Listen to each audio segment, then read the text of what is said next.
D'abord, je remercie la BCGE de m'avoir invité, donné cette occasion de passer un petit moment avec vous ce matin.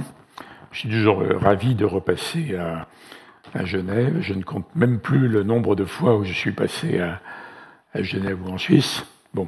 Et j'essaie d'apporter quelques éléments, disons, complémentaires par rapport à l'analyse économique qui a déjà été faite et par rapport à vos vraies questions de décision. Alors, quelques commentaires généraux et quelques commentaires plus précis après sur, à mon avis, la façon dont les entreprises doivent s'y prendre. Encore, je ne décide pas à leur place. Donc, d'abord, n'oubliez jamais que même quand on parle de géopolitique, en arrière-fond, vous avez dans le monde actuel le compte à rebours écologique, qui est plus grave que tout le reste. En réalité, c'est pas la même vitesse, mais c'est l'arrière-fond. Ça peut avoir des conséquences d'ailleurs. Croisez la géopolitique. Vous avez l'évolution démographique dans le monde. Je ne développe pas, mais enfin, c'est évident que c'est un tableau qu'a en tête tous les occidentaux et tous les autres. Et d'autre part, le choc de l'intelligence artificielle. On ne sait pas si ça règle tout par miracle, puis ça complique tout et comment ça modifie les rapports de force. Donc, il ne faut pas oublier, parce que ça ne paraît pas être la géopolitique directement, mais en fait, ça en fait partie. Alors, le point principal sur la géopolitique, d'un point de vue suisse, donc européen, donc occidental, c'est que ça ressemble pas du tout à ce que les Occidentaux ont cru. Rappelez-vous, à la fin de l'URSS, ah oui, alors, je dois expliquer, je vais ajouter un point d'interrogation quand même. On va essayer de démentir. Moi, j'ai présidé les rencontres d'Arles de la photo pendant 10 ans. Donc, je connais le monde de la photo. C'est une photo iconique, très très connue, des collectionneurs. C'est une photo tout à fait ancienne. Il s'agit de contredire l'idée que l'époque actuelle ressemblerait. Vous voyez, donc c'est un contre-message. Ne soyez pas inquiets par cette photo que j'ai mise exprès. Alors donc, quand l'URSS s'est effondrée, les Occidentaux se sont dit « on a gagné, l'histoire est finie, on va imposer nos valeurs, nos normes, etc., partout, comme on veut ». C'était la pensée de Fukuyama. Les Américains ont entraîné ça sous une forme, disons, on va dire, dominatrice. On est les numéros 1 à perpétuité. Et les Européens ont dit c'est merveilleux parce que on entre dans l'époque de la communauté internationale. Alors qu'en fait, il n'y en a pas, vous voyez. Donc il y a deux interprétations. Et il y a eu la mondialisation. Et j'insiste sur le fait que dans les 30 années qu'on a connues, qui est celle de l'américano-globalisation, il y a eu des mondialisateurs et des mondialisés. C'est complètement différent et ça explique un peu ce qu'on appelle aujourd'hui le Sud global. Alors on peut se fatiguer à dire le Sud global n'est pas global, il est hétéroclite, l'Inde et la Chine sont en tension, etc. Il n'empêche que quand Poutine a envahi l'Ukraine, aux Nations Unies, qui ne sont pas unies par ailleurs, où il y a beaucoup de mots creux et inexacts dans le discours habituel, aux Nations Unies, il y a eu 40 pays représentant les 2/3 de l'humanité qui n'ont pas voulu choisir. Ils n'ont pas voulu condamner la Russie pour ne pas être dans le camp occidental. C'est des pays qui ne sont pas pour la guerre, si ça se trouve pas pour la Russie. Peut-être qu'ils détestent Poutine, mais ils ne veulent pas être de notre côté. Donc on est obligé, même quand on parle que économie et que finance, on vise d'intégrer le fait que les Occidentaux n'ont plus le monopole. Non plus le monopole. On est hyper riche, hyper influent, hyper puissant, tout ce qu'on veut, mais on n'a pas le monopole. Le fameux tiers-monde d'autrefois, sur lequel on pleurnichait quand ils étaient en voie de développement, sans se développer, bien sûr, ils ont émergé, et vous avez des mastodontes. Il y a donc énormément de pays qui jouent leur jeu, en fait, par rapport à ça. Il faut avoir ça en tête. Donc, la mondialisation n'est pas du tout ce qu'on avait cru. Et quand les Américains ont décidé de faire entrer la Chine dans l'OMC, alors qu'elle ne remplissait pas les critères, le discours de l'époque, c'est l'époque Clinton en gros, ils ont dit mais c'est super bien parce que on va les faire rentrer, ça va les aider, ils vont se développer, s'enrichir et donc se démocratiser. Donc c'est pas la peine de s'en prendre aux Allemands dans les années récentes qui ont trop dépendu du gaz russe. C'était un raisonnement global. La paix générale par le commerce, etc., etc. C'est en partie vrai, d'ailleurs, la mondialisation a énormément enrichi beaucoup de gens dans le monde, ça a permis disons, à la moitié des Chinois de sortir de l'extrême pauvreté, etc., etc. Il n'empêche que les classes moyennes se sont sentées totalement refaites, classe moyenne occidentale. Et donc ça a créé l'électorat de Trump, l'électorat du Brexit, l'électorat des mouvements extrémistes en Europe. Et ça aurait été très différent si la mondialisation avait été beaucoup plus lente, plus encadrée, etc., etc. Bon, bref, il faut avoir en tête, on n'a pas le monopole. Il y a un Sud prétendument global. On peut raconter que, en réalité, les classes moyennes du monde entier veulent vivre à l'occidental. Oui, c'est vrai, mais pas sous la coupe des Occidentaux. Donc il n'y a pas de lien entre les deux. Alors, évidemment, ce n'est pas de l'économie, ce n'est pas de la décision financière, mais vous devez avoir ça en tête pour, après, naviguer dans ce monde-là. Donc c'est une foire d'empoigne, en réalité. Vous avez donc les Occidentaux qui n'ont plus le monopole, mais qui veulent rester numéro un, c'est les États-Unis. La politique américaine ne change pas d'un président à l'autre. Hein. Ils veulent rester numéro un, c'est tout. Et depuis que la Chine, avec Xi Jinping, a abandonné la prudence de Deng Xiaoping, la prudence c'est la ruse de Deng Xiaoping, et qu'ils ont dit on va devenir numéro un, notre système est meilleur que le vôtre, l'Occident oscille selon les jours entre la panique, le ricanement, l'inquiétude ou le mépris. Alors je ne sais pas ce que deviendra la Chine dans 10 ans, 15 ans, mais en tout cas c'est ça, si vous simplifiez. Ils veulent devenir numéro un. Les États-Unis ne veulent pas qu'un autre devienne numéro un, et notamment pas la Chine. Après, ça passe par des périodes d'apaisement, d'armistice, de négociation, de guerre tarifaire. Et c'est le seul sujet sur lequel, aux États-Unis, les démocrates et les républicains sont d'accord. Ça, c'est vrai depuis Obama, le pivote. Et après, les autres présidents ont continué. Alors, ils sont prêts à s'écharper sur l'ensemble des autres sujets, mais pas là. Donc la politique sur la Chine va continuer. Alors ça peut donner des opportunités d'ailleurs aux gentils Européens un peu perdus dans tout ça, parce que si la Chine a plus de mal à accéder au marché américain, il peut y avoir une opportunité européenne dont les Européens devraient être assez malins pour jouer, en acceptant, en durcissant, enfin tout un mélange. Bon, voilà le tableau qu'il faut avoir en tête et qui va continuer, parce que je ne vois pas de rupture majeure. Je ne crois pas que l'Occident puisse retrouver la maîtrise de l'ensemble du système. Je ne crois pas que la Chine puisse gagner l'ensemble. Je ne crois pas que le Sud soit uni, mais il faut. Donc, moi, je m'attends à un système semi-chaotique durable. Chaos, pas au sens de guerre, hein, au sens des physiciens.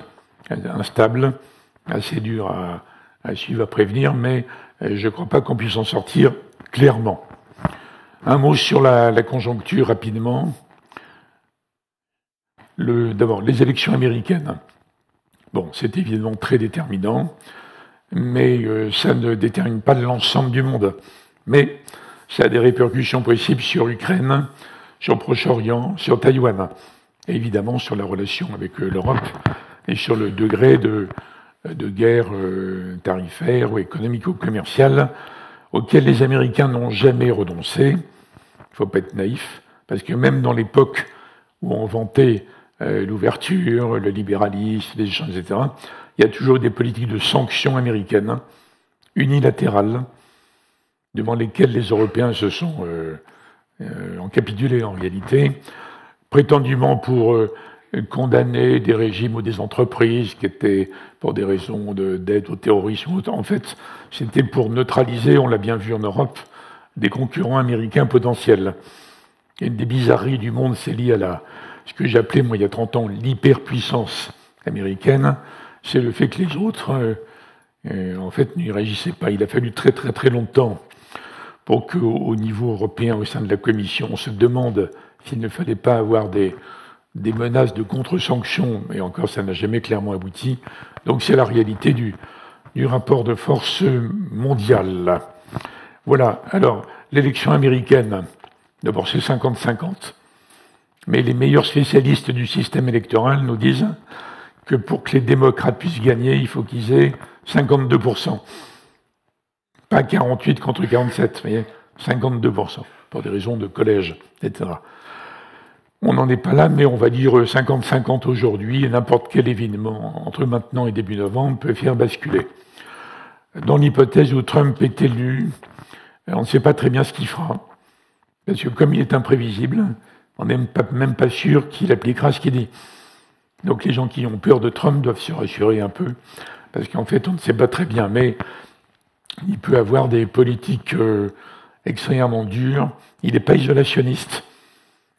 Il veut, comme tous les Américains, continuer à contrôler le système mondial, mais en s'engageant peut-être moins. On ne sait pas très bien. Donc pour les Européens, en termes géopolitiques, c'est très important, ce qui peut remettre en cause l'avenir de l'OTAN. Et dans ce cas-là, les Européens ne sont pas d'accord aujourd'hui pour bâtir un système de défense européen de remplacement. Les présidents français l'ont proposé, Macron avec beaucoup plus de détermination, mais les Européens ont toujours dit non merci, on veut rester protégés par les Américains.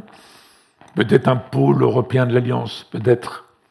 Mais en tout cas, si Trump est élu, s'il met en œuvre ses engagements, il n'y aura pas d'accord immédiat entre France, Allemagne, Pologne, Grande-Bretagne, etc. Donc il y aura une année 2025 très très confuse sur le plan stratégique, qui peut n'avoir aucun impact d'ailleurs sur les questions économiques. On verra. Donc il y a des incertitudes qui sont d'une autre ordre que celle de la guerre commerciale et la guerre des taxes. Bon, après on verra, il y a des préférences personnelles, parce que pour 90% des Européens, Trump est répugnant comme personne, mais il représente quand même la moitié de l'Amérique, en fait. Et on voit bien que les Américains sont confrontés, par ailleurs, à d'autres sujets, comme les Européens, comme la question migratoire. Bon, on verra. On verra ce que ça donne, mais les Européens n'ont pas de choix que s'adapter, en fait, au fonctionnement d'un système américain qui n'est plus du tout ce qu'il était avant, mais ça remonte pas uniquement à Trump, c'est très vieux. Déjà à l'époque du Tea Party, qui contestait Clinton, rendait le système classique américain génial de conciliation, de coopération avec le Congrès hostile ne fonctionnait déjà plus. Donc c'est très important, mais ça ne règle pas toutes les questions du monde, d'autant que dans les dernières années, dès lors que les Occidentaux ne contrôlent pas tout, et les Chinois pas tout encore, il y a énormément de puissances de taille numéro 2 ou 3 qui se sont développées et qui ont des politiques autonomes. Regardez la Turquie, par exemple. Alors, je ne parle même pas d'Israël. Les Israéliens font absolument ce qu'ils veulent. Mais la Turquie, l'Inde, des tas de pays dans l'Afrique du Sud, le Brésil. Donc, il y a 20 ou 30 pays qui sont des puissances, alors que les 200 pays des Nations Unies ne sont pas des puissances. Les puissances, il y en a 30 ou 40, pas plus.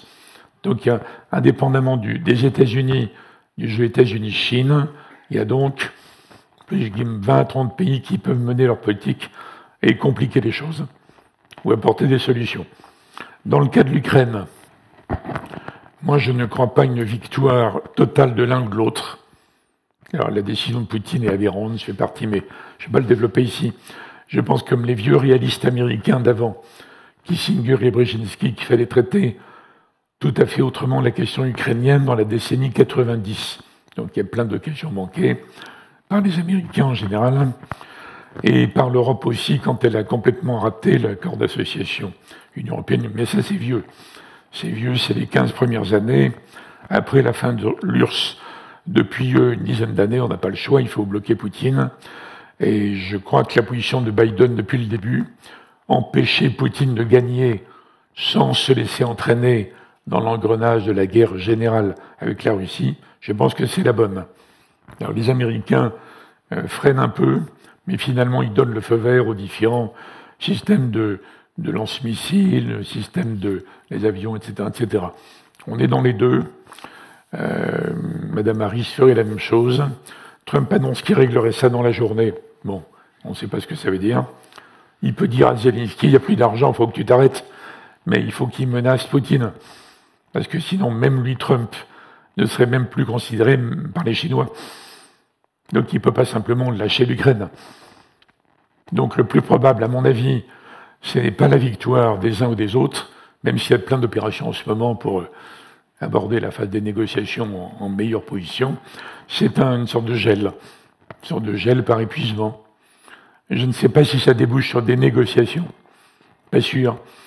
L'Ukraine a tellement souffert, c'est tellement horrible sur le plan humain qu'aucun président ukrainien, même un autre, ne pourrait négocier avec la Russie, en fait.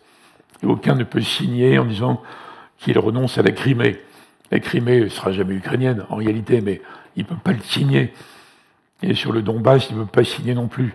Donc, ils ont, dans l'ordre des probabilités. Je ne parle pas de ce que je souhaite. Hein. Je vous dis ce qui me paraît probable. Donc, plutôt un gel, une situation de stagnation, et après, non pas négociation directe, mais indirecte, avec les Turcs, les Chinois, les Indiens, les Brésiliens, peut-être même l'Amérique. Il y a des Américains qui sont moins unilatéraux que les Européens. Ils ne sont pas sur la ligne polonaise, en fait, ni les Baltes. Et les Américains, ils peuvent à un moment donné dire on va quand même parler, ne serait-ce que pour organiser le cessez-le-feu. Voilà, donc les scénarios principaux, c'est ça, évidemment, il y a toujours la situation sur le terrain qui peut modifier ce que je raconte, mais c'est la probabilité, à mon avis, numéro 1. En ce qui concerne le Proche-Orient et le Moyen-Orient, ça durera éternellement jusqu'à ce qu'il y ait un accord sur un État palestinien. C'est ce qu'avaient recherché pendant 15 ans les grands dirigeants israéliens qui étaient Rabin, Peres, Ehud Olmert, Barak, Sharon à la fin, même Sharon. Et Ehud Barak, l'ancien premier travailliste, est extrêmement violent sur Netanyahou, en disant qu'il a tout fait pour que ça n'aboutisse jamais, qu'il n'y ait pas d'interlocuteur palestinien, qu'on puisse prétendre qu'il n'y a que des terroristes pour pas négocier. Bon. Donc il y a un débat en Israël qui n'a rien à voir avec les insultes caricaturales en France sur le sujet. Bon. Et donc tout le monde sait là-bas qu'il n'y a pas 36 solutions. Il y a des scénarios qui soient des scénarios atroces pour les Israéliens ou pour les Palestiniens, mais il n'y a pas de solution. La seule, c'est le compromis territorial. Mais comme Netanyahou est solidement, a une majorité solide, avec des partis vraiment extrémistes, pour rester au pouvoir, et qui est toujours là, qui n'a pas d'alternance, que Biden n'a pas réussi. Biden a tout fait pour écarter Netanyahou, en fait, pour réentamer un processus de négociation, en réinventant un leadership palestinien différent, évidemment différent du Hamas. Ce que craint le Hamas le plus, d'ailleurs, c'est pas les bombes, hein, c'est l'invention d'un leadership palestinien qui devient partie prenante d'une négociation. Ce que souhaite Biden, et pas Trump, on verra. Bref, il y a une seule solution, et tant qu'il n'y aura pas un compromis qui était quasiment atteint autrefois dans la discussion de tabac à la fin de Clinton, ça recommencera sans arrêt de façon abominable, mais ça n'a pas d'impact. Ça n'a pas vraiment d'impact. Là, il y a eu un impact sur le canal de Suez, à cause de la mer Rouge, canal de Suez, à cause des Houthis qui ont empêché le passage des navires, mais ils font le tour maintenant. Il n'y a pas d'impact direct sur le prix du pétrole, en fait. Donc c'est une question tragique et importante, mais qui n'a pas d'impact économique particulier. En revanche, il y a l'inquiétude sur Taïwan. Sur Taïwan. Alors, depuis que Xi Jinping a la rhétorique que vous connaissez sur Taïwan, etc. Alors, mon avis, c'est que moi, je ne m'attends pas à une attaque sur Taïwan. Il faudrait pour cela que le pouvoir chinois soit absolument sûr que les États-Unis ne vont pas les empêcher. Parce que prendre la décision d'attaquer Taïwan est raté. Bon, ça ne fait pas s'écrouler le régime communiste, mais ça met en danger l'équipe Xi Jinping. C'est une prise de risque monstrueuse pour eux. Il faudrait qu'ils soient sûrs.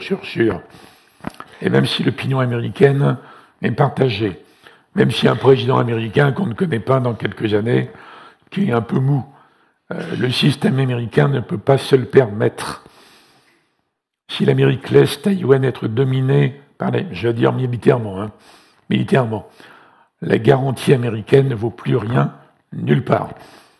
Il n'y a plus d'alliance atlantique, il n'y a plus la protection d'Israël, la Corée du Sud, etc. Donc ils ne peuvent pas. Donc ils seront obligés. D'où des accords qui se développent maintenant, qui se renforcent. États-Unis, Japon, États-Unis, Corée, etc., etc. Philippines. Bon. Et les Chinois, ils savent ce que je viens de dire. Donc il faudrait vraiment que le régime chinois soit aux abois sur le plan interne pour se lancer dans une fuite en avant totalement dingue. Mais en géopolitique, on peut se tromper, bien sûr, comme dans le reste. Et donc je ne peux pas être sûr à 100%. Et d'ici là, je suis sûr que les Chinois vont tout faire pour déstabiliser en payant des sectes ou des religions ou des partis à Taïwan, en faisant les survols illégaux pour inquiéter, cyberattaques. Tout est possible. Donc ce que j'ai dit avant, c'est que sur l'attaque militaire vraie sur Taïwan. Bon, donc voilà le tableau général qui est donc loin de la communauté internationale, qu'il faudra recréer un jour, mais à mon avis autour des principes écologiques, qui est d'ailleurs la survie de l'humanité, pratiquement. Pas la survie de la planète, la survie de l'humanité, mais l'écologie, disons, rationnelle, scientifique, technologique. On aura fusionné entre-temps ce qui est le plus moderne dans notre économie mondiale et l'écologie. À cet égard, les partis écologistes en Europe n'ont aucun poids là-dessus. Ce sont les gauchistes, en fait, qui se servent de l'écologie, mais aucun d'entre eux n'a la moindre solution à rien. D'ailleurs, aucun d'entre eux n'a de conseil scientifique. Donc, je parle des partis écologistes en politique européenne. Hein. Mais l'écologie n'a pas lieu là. Elle a lieu. Il y a des dizaines de millions dans le monde de chercheurs, d'inventeurs, d'ingénieurs, etc., qui travaillent à fond sur ces questions. Bon, alors, du point de vue d'un décideur, c'est vrai des décideurs politiques, bien sûr, mais c'est vrai pour les décideurs économiques. Comment gérer ça? Donc, faut abandonner beaucoup d'illusions fumeuses. Je l'ai dit, hein. Pas de communauté internationale. Mais comment on mène sa barque dans tout ça? Première chose, faire une analyse réaliste. Bon, c'est une banalité ici, parce que le monde de l'économie est naturellement réaliste. Et quand on n'est pas réaliste dans l'économie, la banque, l'industrie, on est balayé au bout d'un moment. C'est pas le cas dans la politique. Dans la politique, vous pouvez être totalement irréaliste tout le temps. Et les électeurs ne vous jugent pas là-dessus, en fait. Donc dans les mondes politiques, médiatiques, niveau zéro, excusez-moi, mais je parle des médias français, hein. Dans le monde intellectuel, qui est très excité, culturel, le principe de réalité est secondaire, en fait, par rapport à la passion, l'engagement, etc. Donc, commencer par l'analyse que j'ai résumée, mais il faut détailler, bien sûr. Deuxièmement, ne bien se dire qu'on ne va pas retrouver la mondialisation d'avant. En fait, c'est depuis 2008 que le rythme du commerce croît moins vite que la croissance. Alors que ça avait été tiré par l'inverse pendant 20 ou 30 ans. Bon, donc on ne va pas revenir à ça. Est-ce qu'on est dans la fin de la mondialisation? Bien sûr que non. On ne va pas désinventer le portable, ni le porte-conteneur, ni Internet. Donc on est dans une mondialisation fragmentée. Et c'est là qu'il faut être naturellement plus précis. Fragmenté, régionalisé, avec une réinvention tous les jours des chaînes de valeur, vous le savez, même plus courtes, en partie donc régionales, ou pas forcément. Bon. Donc il faut, avec de plus en plus d'écologisation, moi j'emploie le terme, comme on disait, industrialisation, on va écologiser tout, je le redis de façon scientifique. Écologiser les transports, l'agriculture, l'industrie, etc., la chimie. Aujourd'hui, ça paraît antinomique. Dans 20 ans, c'est la même chose. On n'arrivera même plus à distinguer entre les programmes écologiques et les programmes de développement industriel ou technique. Ça aurait été fusionné. Donc, il faut, après, prendre sa loupe, se méfier des mots globaux. Donc, pas de communauté internationale. L'Asie, ça ne veut rien dire. L'Afrique, vous pensez à l'Afrique puisque les Chinois essaient de mettre la main sur les matières premières d'Afrique. Ils n'ont pas toutes, mais enfin, il y a une volonté. Mais l'Afrique en général, ça ne veut rien dire. Il y a une 50aine de pays en Afrique. Il y en a qui n'y arriveront jamais, d'autres qui s'en sortent très bien, d'autres entre les deux. Certains jouent la carte chinoise, certains cherchent déjà à s'en dégager. Vous voyez, donc c'est très ouvert en fait. Il faut se méfier. Même le mot Europe, quand on dit l'Europe, est-ce qu'on parle de la Commission? Est-ce qu'on parle du Parlement? Est-ce qu'on parle de la Cour de justice? Est-ce qu'on parle des 27 pays, des 27 gouvernements, en général de coalition? Ou est-ce qu'on parle de l'idée qu'on a soi-même de l'Europe imaginaire? Est-ce qu'on parle de ce que demanderaient les Européens globalement? Bon, donc moi je conseille d'abord dans l'analyse, et alors encore plus encore dans la décision, investissement, d'abandonner tous les mots globaux qui circulent, comme quand on dit, vous voyez, Méditerranée, c'est un concept océanographique. C'est pas du tout un concept. Ça l'a été un peu sous l'Empire romain pendant un siècle ou deux, mais c'est fini depuis belle lurette. Donc méfiez-vous des. C'est comme les valeurs universelles. Ça c'est pour les Français. Les Français n'arrivent pas à voir que les valeurs universelles qu'on proclame, badaboum, ne sont pas universellement considérées comme universelles. Alors on peut être hyper choqué d'un point de vue moral, mais en pratique, comment on fait? D'ailleurs, Badinter, qui était une sorte de réaliste, on s'en est pas aperçu, mais il a dit une chose géniale un jour.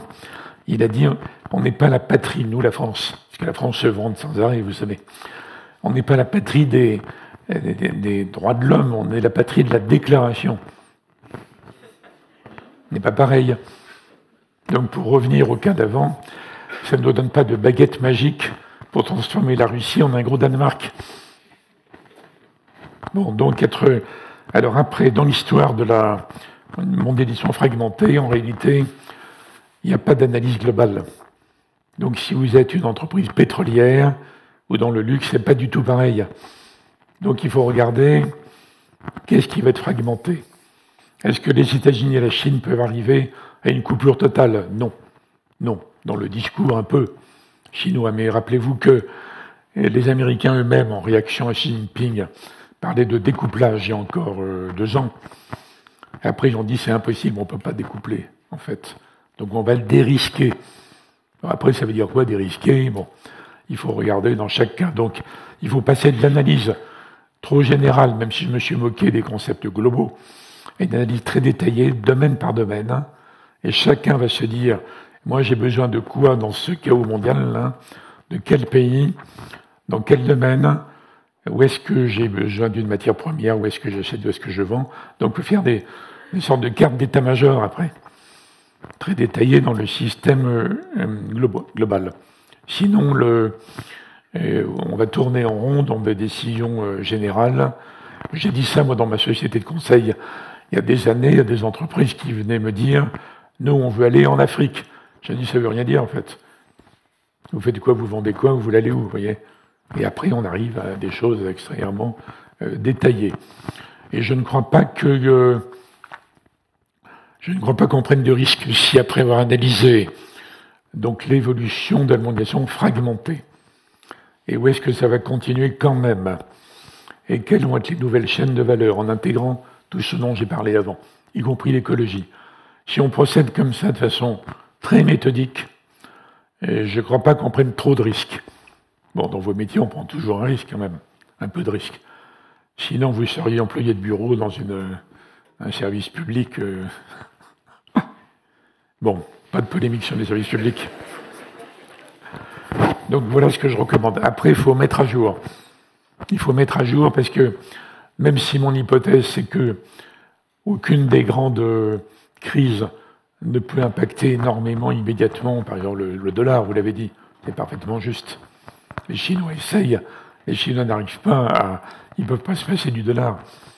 Alors, quand il y a des réunions des BRICS, ils disent on va se passer du dollar un jour, l'organisation de Shanghai, mais ils n'y arrivent pas en vrai.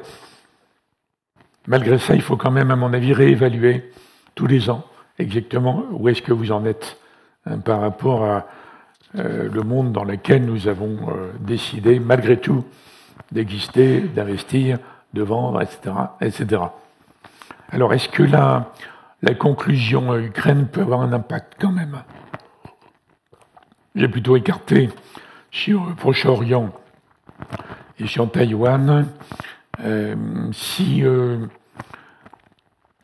Madame Harris, en fait, continue Biden et durcit Biden, dans l'hypothèse où Poutine réussit, disons, il y a toujours l'attaque ukrainienne en Russie, qui est assez malin et courageux, mais il y a le Donbass. Imaginons que Poutine réussisse à regagner beaucoup à un moment donné. Il peut y avoir un accord entre les États-Unis et les Européens pour dire il va quand même trop loin. Non, même avec un esprit de négociation, on ne peut pas s'arrêter là. Donc il faut contre-attaquer. Donc il y a quand même un petit risque, mais je ne mets pas en premier en fait, qu'il y a un rebondissement dans l'hypothèse Harris. À supposer que les Trumpistes acceptent l'élection d'Harris et que les États-Unis ne soient pas au bord de la guerre civile à partir de novembre prochain. Donc je mentionne un petit élément. Et si ça prenait une grande ampleur, en disant on est obligé vraiment de taper sur la Russie, là il peut y avoir un impact sur les marchés à un moment donné. Par inquiétude. Et ça ne change pas le dollar, etc. Donc je suis obligé quand même de... Après un tableau qui est paradoxalement rassurant sur l'issue des crises principales, là, je suis obligé de dire que là, il peut y avoir un scénario d'escalade. Je ne crois pas à l'arme nucléaire russe. Je pense que même le système russe, ce n'est pas Poutine tout seul qui appuie sur un bouton, toc, j'ai lancé une arme nucléaire. Il y a un long système de préparation. Ce n'est pas évident qu'il serait suivi, d'ailleurs. S'il donnait l'ordre, il y a une chaîne quand même en dessous. Bon. Mais, on ne peut pas écarter complètement. Surtout les armes nucléaires dites tactiques que Poutine utiliserait pour détruire la moitié de l'armée ukrainienne, toc, à un endroit donné. Mais même si le risque est faible, ça a quand même joué dans la position de Biden depuis le début. Biden, Blinken, Sullivan, qui est une très bonne équipe. Ils ont dit non, on ne prend pas le risque. On va jusqu'au le plus loin possible. On autorise les F-16, etc. Maintenant, on les frappe dans l'intérieur, mais on garde le contrôle quand même. On ne va pas laisser les Polonais décider. Hein. Ça, c'est la trouille à Washington. Polonais, Baltes, etc. Il y a d'ailleurs des opposants à Poutine, très courageux, qui disent on ne sera en sécurité que quand le régime aurait été remplacé par une démocratie. On peut dire oui, sans doute, mais ça veut dire quoi en vrai? Ils veulent faire comme au Japon, on envoie une bombe, et après on impose la démocratie. Ou comme en Allemagne, on fait la guerre mondiale, avec qui? Roosevelt et Churchill avaient été obligés de s'allier à Staline. Staline, qui avait tué plus de gens qu'Hitler. L'Occident est incapable de penser réel politique. Donc ce que demande, avec des raisons morales qu'on comprend, et on est ému par leurs demandes, les Polonais, les Baltes, les opposants, c'est inapplicable en fait. C'est impossible d'aller à la guerre générale contre la Russie. Et d'ailleurs, les parlements en Europe ne le voteraient pas, notamment pas l'Allemagne. Vous voyez que l'Allemagne est déjà en train de freiner, en fait. L'Allemagne est déjà sur la ligne, il faut préparer le compromis. Et ils disent aux Ukrainiens, ne renoncez à rien, mais il faut vous préparer un compromis quand même. Donc voilà le tableau. Comme je me suis rendu compte que j'étais un poil positif sur la gestion des crises pour contrebalancer ce genre d'indications. Vous voyez, donc on va le rayer en fait, parce que ce que j'ai dit va dans l'autre sens. Il y a des tas de moyens de gérer le monde qui vient, et notamment pour les décideurs économiques, sur lesquels moi je compte beaucoup plus que sur les décideurs politiques après la longue expérience du monde politique que j'ai, mais les démocraties à l'époque numérique, c'est quasiment impraticable en fait. Voilà, je vous laisse méditer ces propos contradictoires et je m'arrête.